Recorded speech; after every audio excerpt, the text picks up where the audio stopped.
Hey, in this video, I want to talk about the EPR model, the Engagement, Productivity, and Retention model.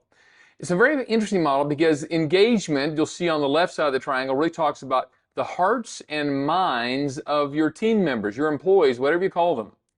On the right side, you will see that we talk about productivity, the hands and backs of employees.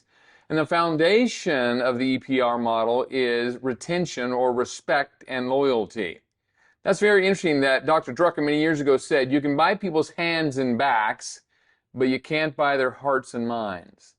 And with a surety, you can't buy their respect and their loyalty either. So here's the issue. So many organizations we've worked with over the year have focused on one of these three areas very, very diligently. The problem is this hyper-focus on one area, or in one area, almost guarantees failure in another area.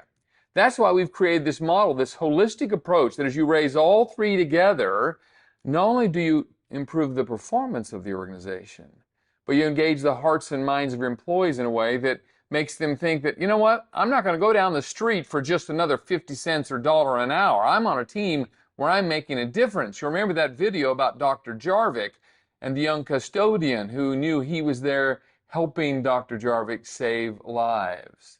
Well, that's precisely what the EPR model is all about, helping you raise all three at the same time. Let me give you a little bit of a sad example. One of our clients hired a new CEO a couple of years ago, and the board gave him a mandate to improve engagement in the organization. They're very successful and had been around for almost 100 years, and their productivity and sales were amazing. Their turnover wasn't too bad, but the engagement of the employees, the associates, was dropping off, and so they really gave this CEO a mandate, get this fixed. Well, for 18 months, he focused almost exclusively on the engagement, the hearts and minds of the employees. Unfortunately, as he had that hyper-focus on that area, he lost sight of the sales numbers, the productivity numbers, the customer numbers, and sure enough, engagement of the employees went up, but performance of the organization went down almost simultaneously. Why? Because he'd taken his eye off that mark as he focused on this one. I'm sad to say that after 18 months, the board gave him a vote of no confidence, and he left the organization. How sad that is, that he had forgotten that no money, no mission, as Stephen Covey used to often say. You've got to be successful financially. But the only way you're going to be successful financially long term is on not only the hands and backs of those employees, but with their hearts and minds.